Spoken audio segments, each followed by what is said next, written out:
Russia Ukraine വാറിന് Russian സേനയുടെ സഹായത്തിനായി Russia ഇറക്കിയതായിരുന്നു നോർത്ത് കൊറിയൻ കൂലിപ്പട്ടാളത്തെ. എന്നാൽ ആദ്യമൊക്കെ നോർത്ത് കൊറിയൻ പട്ടാളം റഷ്യക്ക് സഹായമായിരുന്നുവെങ്കിലും ഇപ്പൊ Russian president Vladimir Putin North Korean പ്രസിഡന്റിനോട് അപേക്ഷിക്കുകയാണ് എത്രയും പെട്ടെന്ന് നോർത്ത് കൊറിയൻ പട്ടാളത്തെ തിരിച്ചു വിളിക്കണമെന്ന്.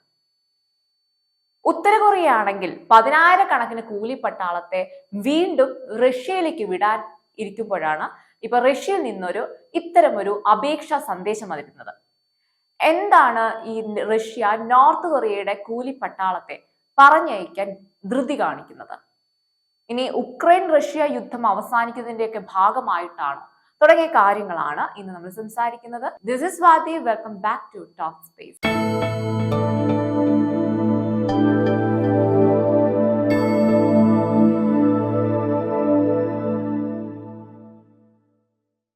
ലോകത്തിലെ 4ാമത്തെ വലിയ സൈന്യമാണ് ഉത്തര കൊറിയയുടെ സൈന്യം.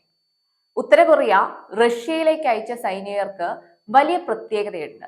എന്തെന്നാൽ ഇവര് ആക്രമണ സ്വഭാവമുള്ളവരാണ്, അല്ലെങ്കിൽ ആക്രമണ പ്രവർത്തനങ്ങളിൽ വിദഗ്ധരാണ്. അതായത് ഏത് രീതിയിലുള്ള ആക്രമണങ്ങളെയും ചെറുക്കാനും അല്ലെങ്കിൽ തിരിച്ച് ആക്രമിക്കുന്നതിൽ അതിവിദഗ്ധരുമാണിവർ. അതുകൊണ്ട് തന്നെയാണല്ലോ പുടിൻ ഈ കൂലിപ്പട്ടാളത്തെ വരുത്തിച്ചത്.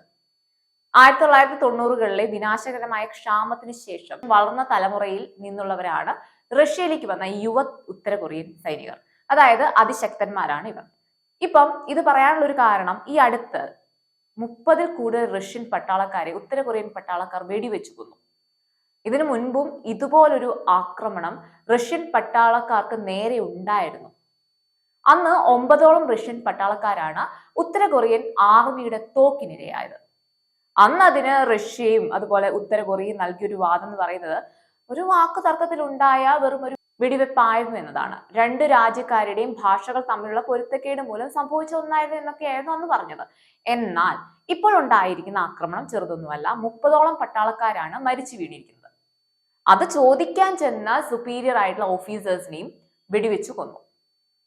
ഏകദേശം 11,000 ഉത്തര കൊറിയൻ സൈനികരെയാണ് റഷ്യയുടെ കുർസ്ക് മേഖലയിൽ വിന്യസിച്ചിരിക്കുന്നത്. എന്നാൽ അവിടെ നിന്നും 3000-ലധികം കൂലിപ്പട്ടാളത്തിന് ഉക്രൈന്റെ ഭാഗത്തു നിന്നുമുള്ള ആക്രമണത്തിൽ മരണപ്പെടുകയും അല്ലെങ്കിൽ അവരെ ബന്ദികളാക്കുകയൊക്കെ ചെയ്തിട്ടുണ്ടെന്നാണ് റിപ്പോർട്ടുകൾ സൂചിപ്പിക്കുന്നത്.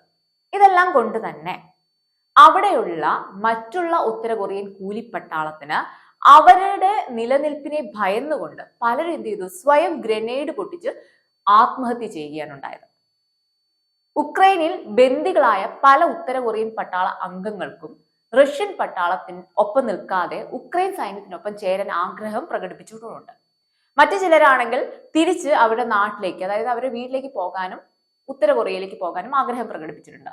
അങ്ങനെ വെറുതെ കയറി ഉത്തര കൊറിയയിലേക്കൊന്നും ഇവർക്ക് പോകാനും പറ്റില്ല. അവിടെ ചെന്ന് കഴിഞ്ഞാൽ കിം ജോങ്ങിന്റെ എന്ത് ചെയ്യും? കിം ജോങ്ങിൻ ഇവരെ ഇല്ലാതാക്കും.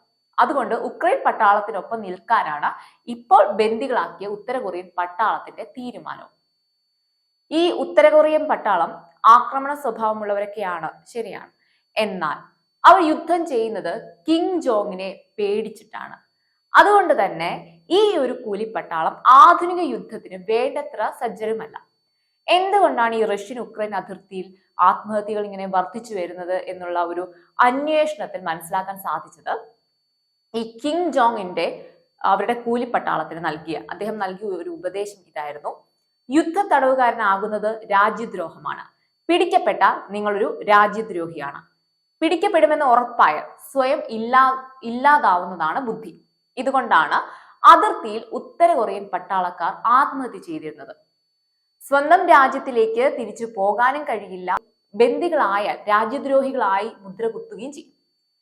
നമുക്കറിയാം, വിചിത്രമായ നിയമങ്ങൾ നടപ്പാക്കുന്ന കിം ജോങ്ങിന്റെ കഥകളൊക്കെ ധാരാളം കേട്ടിട്ടുള്ളതാണ് നമ്മൾ. തിരിച്ചു പോയി കിം ജോങ് അവരെ ഇല്ലാതാക്കുന്നതിലും നല്ലത് ഉക്രൈനിൽ ചേരുന്നതാകും എന്നുള്ളൊരു ബോധം ഉത്തര കൊറിയൻ കൂലിപ്പട്ടാളത്തിനുണ്ടായിട്ടുണ്ട്. അതുകൊണ്ടാണ് ഇപ്പോൾ ഉക്രൈന്റെ ഭാഗമാകാനുള്ള തീരുമാനത്തിലാണ് ഉത്തര കൊറിയൻ സൈന്യം ഉണ്ടായിരിക്കുന്നത്. ഇതിന്റെ എല്ലാം ഭാഗമായിട്ടാണ് ഇപ്പോൾ റഷ്യൻ സൈന്യത്തിന് തിരിച്ച് ആക്രമിച്ചത് ഉത്തര കൊറിയൻ സൈന്യം. ഇനിയും ഉത്തര കൊറിയ സൈന്യത്തെ റഷ്യയിലേക്ക് പറഞ്ഞയച്ച സ്ഥിതി ആകെ താറുമാറാകും കാരണം റഷ്യയെ സഹായിക്കാൻ വന്നിട്ട് റഷ്യക്ക് നേരെ തിരിയുന്ന ഒരു അവസ്ഥയാണ്. അങ്ങനെ ഉക്രൈന്റെ ഭാഗമായാൽ പുടിൻ പേടിക്കുന്ന പോലെ തന്നെ സംഭവിക്കും. എന്താണ് പുടിൻ പേടിക്കുന്നത്? മോസ്കോ പിടിച്ചെടുക്കും. പിന്നെ റഷ്യ ഇല്ലാതാകാൻ താമസമില്ല ഉക്രൈന്. റഷ്യ അങ്ങനെ ഒന്നും തകർക്കാൻ സാധിക്കില്ല, അത് മറ്റൊരു കാര്യമാണ്. എങ്കിലും രാജ്യത്തെ രക്ഷിക്കാൻ വന്നവർ രാജ്യത്തിന് ഭീഷണിയായി മാറുന്ന കാഴ്ചകളാണ് റഷ്യയിൽ സംഭവിക്കുന്നത്. അതുകൊണ്ട്